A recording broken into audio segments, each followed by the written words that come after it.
নমস্কাৰ মই তাৰিকুল ইছলাম আৰু আপোনালোকে চাই আছে তাৰিক টকত আজি কোনো অতিথি নাই মই অতিথিক আমন্ত্ৰণ কৰা নাই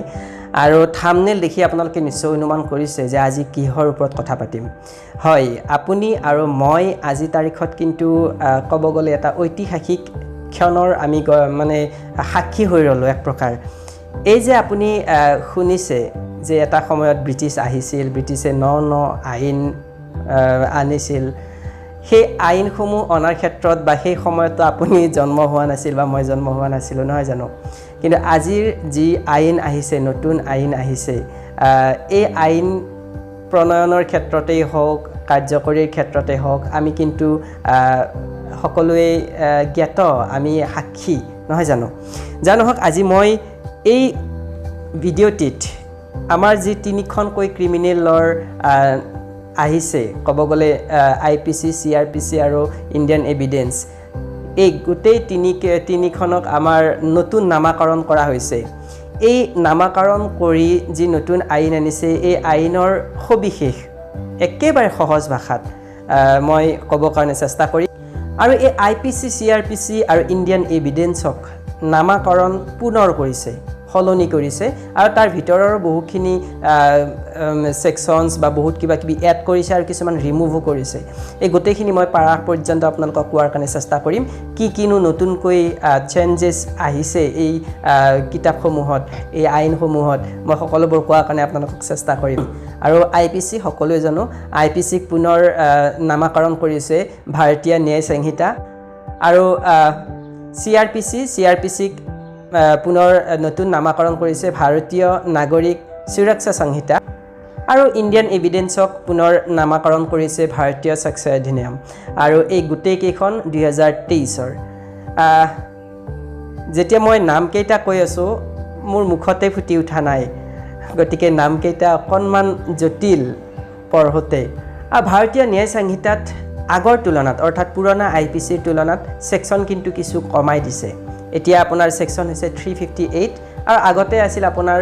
511 সকলোৱে জানো ঠিক তেনেকুৱাকৈ ভাৰতীয় নাগৰিক সুৰক্ষা সংহিতা অৰ্থাৎ CRPCৰ আগতে আছিল 484 সেকশন আৰু এতিয়া হৈছে 531 সেকশন আৰু নিউ চেঞ্জেছৰ ক্ষেত্ৰত যদি মই ক'ব যাওঁ বহুত কেইটা তেনেকুৱা চেঞ্জেছ আহিছে তাৰ ভিতৰত এটা আহিছে আমি সকলোৱে জানো যেতিয়া মানুহে ক্ৰাইম কৰে ন তেওঁলোকক আমি অৰ্থাৎ আইনে তেওঁলোকক দোষী সাব্যস্ত যদি হয় তেতিয়াহলে কি কৰে বিভিন্ন ধৰণৰ শাস্তি তেওঁলোকক দিয়ে এই শাস্তিসমূহৰ ভিতৰত নতুনকৈ এটা শাস্তি এই নতুন আইনত সন্নিবিষ্ট কৰিছে সেইটো হৈছে কমিউনিটি সাৰ্ভিস এইটো কিন্তু আগতে IPCত শাস্তি ৰূপে নাছিল এতিয়া কিন্তু এইটো শাস্তি ৰূপে আনিছে আৰু কমিউনিটি সাৰ্ভিসটো এনেকৈ এটা শাস্তি হ'ব মানে যদি কোনোবাই একেবাৰে কম টকা মই উদাহৰণ দিছো যদি কোনোবাই 10 কোটি টকা চুৰি কৰে হেতু এটা চুৰিয়ে হয় কোনোবাই যদি 10 টকা এটা চুৰি কৰে হেতু এটা চুৰিয়ে হয় নহয় জানো কিন্তু এই 10 কোটিৰ শাস্তিটো আৰু 10 টকাৰ শাস্তিটো কেতিয়াও একে হ'ব নোৱাৰে নহয় জানো আৰু এনেকুৱা কিছুমান সৰু খুৰা ক্ৰিমিনেল অফেন্সৰ কাৰণে কি কৰিব এই যেটো নতুন কমিউনিটি সাৰ্ভিস এটো তেওঁলোকক শাস্তি ৰূপে দিব তাৰ পিছত এটা নতুন সংযোজন হৈছে অৰ্থাৎ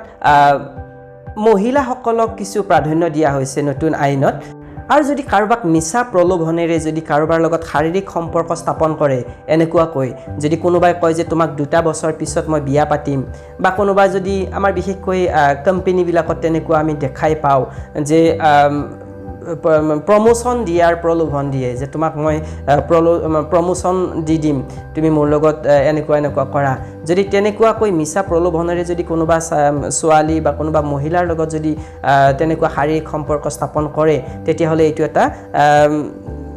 এটা ক্ৰাইম নতুনকৈ এইটো এটা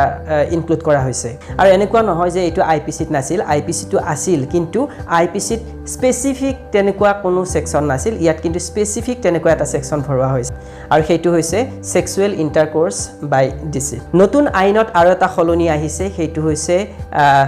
অৰ্গেনাইজড ক্ৰাইম এইটো কিন্তু IPCত স্পেসিফিক তেনেকুৱাকৈ সেকশন নাছিল ইয়াত কিন্তু নতুনকৈ সেকশন এটা ইনক্লুড কৰা হৈছে সেইটো হৈছে অৰ্গেনাইজ ক্ৰাইম যদি কোনোবা 5 জনতকৈও ওপৰৰ মানুহে লগ লাগি যদি কিবা এটা ক্ৰাইম কৰাৰ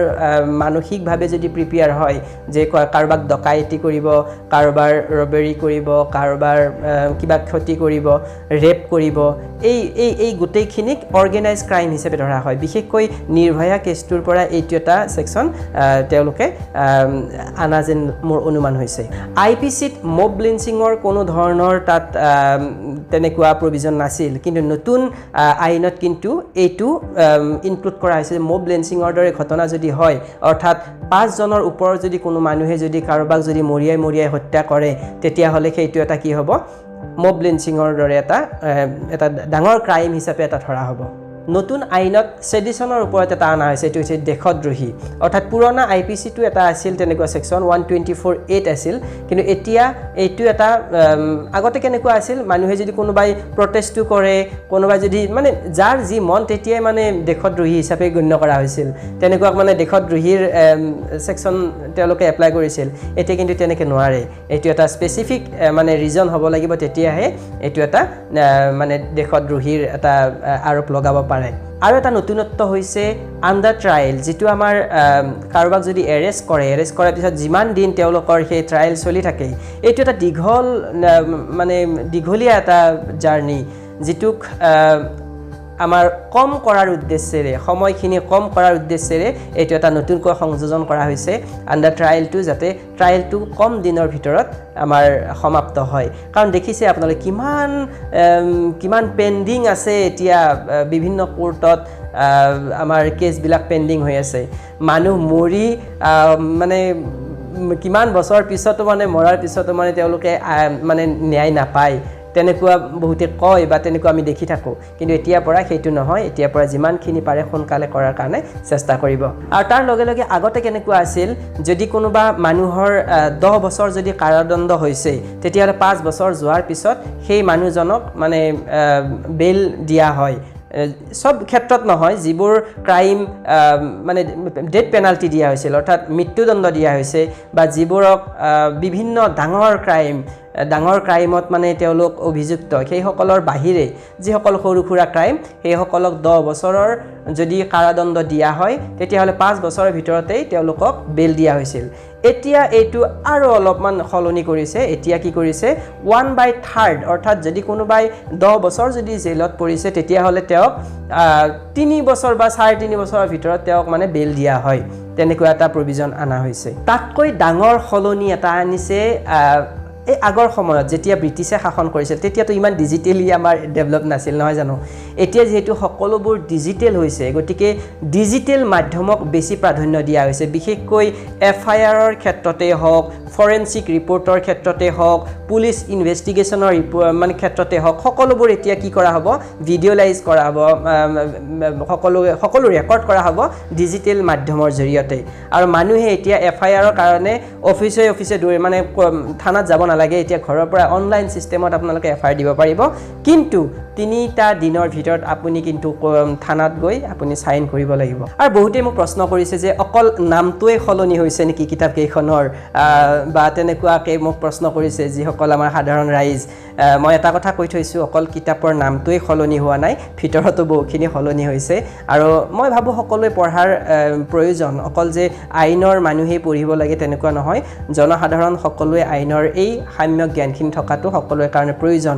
বহুতে আকৌ এনেকৈ ভাবিছে যে যিদৰে আমাৰ চৰকাৰে নোটবন্দীৰ ক্ষেত্ৰত খপককৈ এটা সিদ্ধান্ত লৈছিল ঠিক তেনেকুৱাকৈ এইটো সিদ্ধান্তও ললে নেকি তেনেকুৱাও বহুতে প্ৰশ্ন কৰিছে বিশেষকৈ মই এটা ইন্টাৰভিউত চালো সুপ্ৰিম কোৰ্টৰ এগৰাকী সিনিয়ৰ এডভোকেট তেনেকৈ কৈছে বিভিন্ন ধৰণৰ তেওঁৰ মতে তেওঁ বিভিন্ন ধৰণৰ অপোজ কৰিছে বাৰু আইন কেইখনৰ আৰু বহুতো ছাত্ৰ ছাত্ৰী বিশেষকৈ আমাৰ দৰে আইনৰ ছাত্ৰ ছাত্ৰী এটা দমোজাত পৰি আছো যে আমি কি কোনটো ধৰণৰ আমি পুৰণা ল মানি পৰীক্ষাত বহিম নে আমি নতুন ল আমি ফলো কৰিম তেনেকুৱা এটা আমাৰ দমোজা এটা এতিয়াও নোহোৱা নহয় হৈ আছে কিন্তু মই ভাবো যেটো পৰীক্ষাৰ কাৰণে আপুনি প্ৰিপাৰেচন কৰে সেই পৰীক্ষাত নিশ্চয় সিলেবাছত এইবাৰ লিখা থাকিব যে কোনখন কিতাপ পঢ়িব লাগিব, আগৰখন, পুৰণাখন নে নতুনখন, তেনেকুৱাকৈ লিখা থাকিব। গতিকে বৰ বিশেষ চিন্তা কৰিবলগীয়া কাৰণ নাই। আৰু বৰ বিশেষ মই দীঘলীয়া নকৰোঁ ভিডিঅ'টি। আশা কৰোঁ সকলোৱে এই নতুন আইনক কেনেকৈ আঁকোৱালি লয় এইটো আপোনালোকৰ ওপৰত এৰিছোঁ, কাৰণ ইয়াত বহুতে বিৰোধো কৰিছে, বহুতে আঁকোৱালিও লৈছে, আৰু বিৰোধ কৰাৰো বহুত কাৰণ আছে। আৰু ইমান পুৰণি এখন আইন, বহুতো এডভকেটৰ কাৰণে এতিয়া কেনেকুৱা হৈছে, পুনৰ পঢ়িব লাগিব, পুনৰ নতুন অধ্যয়নৰ প্ৰয়োজন হৈছে। গতিকে কিছু কিছু ক্ষেত্ৰত অসুবিধাৰ সৃষ্টি নোহোৱা নহয়। আৰু যিসকল আমাৰ নতুন প্ৰজন্ম, বিশেষকৈ নতুনকৈ ল পঢ়িম বুলি ভাবিছে বা ল পঢ়ি আছে, তেওঁলোকৰ কাৰণে এইটো এটা ভাল কথা, কাৰণ এতিয়া আমি নতুন কিতাপখন পঢ়িব পাৰিম, নতুনকৈ আৰু শিকিব পাৰিম, নহয় জানো? গতিকে মই বৰ বিশেষ দীঘলীয়া নকৰোঁ। এইখিনিয়ে কৈ আজিৰ এই সৰু ভিডিঅ' মই ইয়াতে সমাপ্ত কৰিছোঁ। আশা কৰোঁ নতুন আইনেৰে সকলো ফলপ্ৰসূ হ'ব, আৰু সমাজৰ পৰা যিমানখিনি আমাৰ অপসংস্কৃতি, আমাৰ যিমানখিনি আমাৰ ক্ৰিমিনেল অফেন্স আমি দেখি থাকোঁ, সকলোবোৰ এই আইনৰ জৰিয়তে আমি নোহোৱা কৰিবৰ কাৰণে যৎপৰে আমি চেষ্টা কৰিব লাগিব। এইখিনিয়ে কৈ আজিৰ ভিডিঅ'টি ইয়াতে সমাপ্ত কৰিছোঁ। নমস্কাৰ।